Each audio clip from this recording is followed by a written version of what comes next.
friends, in this video I will tell you about training and on the job training methods. Now, what is training? After employees have been selected for various positions in an organization, training them for the specific task to which they have been assigned assumes great importance. It is true in many organizations that before an employee is fitted into a harmonious working relationship with other employees, he is given adequate training. Training is the act of increasing the knowledge and skills of an employee for performing a particular job. The major outcome of training is learning. A trainee learns new habits, refined skills, and useful knowledge during the training that helps him improve performance.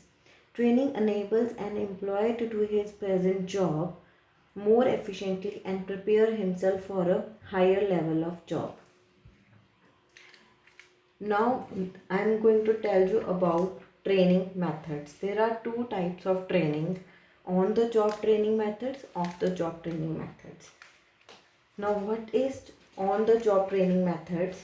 I will tell you about this, that on the job training methods is provided when the workers are taught relevant knowledge, skills, and abilities at the actual workplace, whereas off the job training requires that trainees learn at a location other than the real work spot. Some of the widely and used training methods are job instruction training, coaching, mentoring, job rotation, apprenticeship training, committee assignments. Now, first is on the job training on the job training method. It is a four-step instructional process involving preparation, presentation, performance, tryout, and follow-up. It is used primarily to teach workers how to do their current jobs. A trainer, supervisor, or co-worker acts as the coach. The four steps followed in the job instruction training methods are: present overview. In this, the trainee receives an overview of the job, its purpose, and its desired outcomes with a clear focus on the relevance of training. Second, demonstrate and show the way. The trainee demonstrates the job in order to give the employee a model to copy. The the trainer shows a right way to handle the job. Third, copy and handle the job independently. In this, the employee is permitted to copy the trainer's way demonstrated by the trainer and practiced by a trainee, and are repeated until the trainee masters the right way to handle the job. Last, follow up. In this step, the trainer checks the trainee's job frequently after the training program is over to prevent bad work habits from developing. Now, second on the job training method is coaching. Coaching is a kind of daily training and feedback given to employees by immediate supervisors. It involves a continuous process of learning by doing. It may be defined as informal, unplanned training and development activity provided by supervisors and peers. In coaching, the supervisor explains things and answers questions. He throws light on why things are done the way they are. He offers a model for trainees to copy, conducts lot of decision making meetings with the trainees. Procedures are agreed upon, and the trainee is given enough authority to make the divisions and even commit mistakes.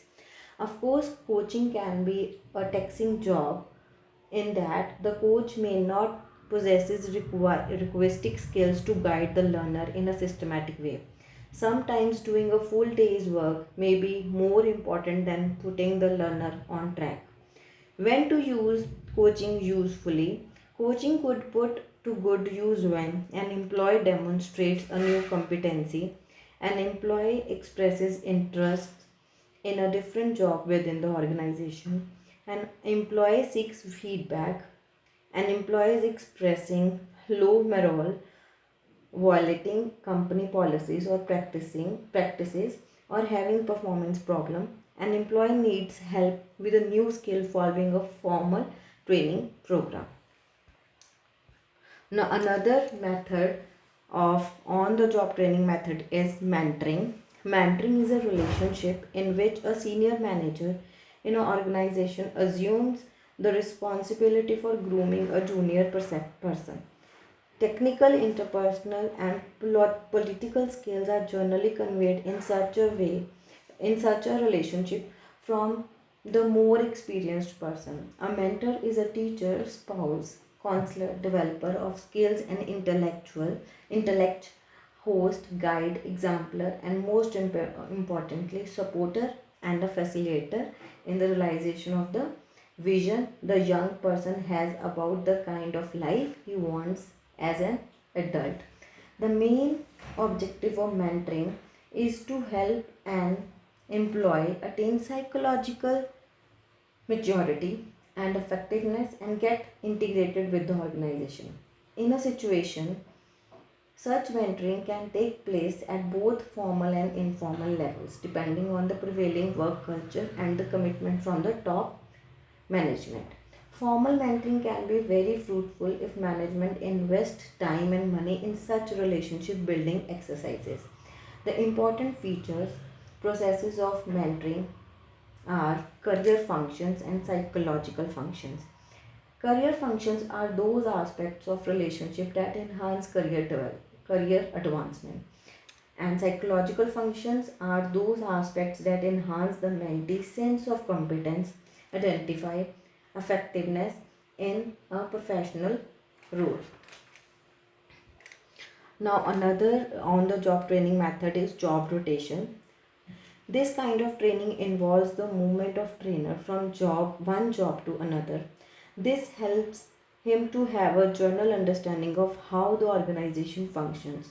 The purpose of job rotation is to provide trainees with a learner organizational perspective and a greater understanding of different functional areas as well as a better sense of their own career objectives and interest.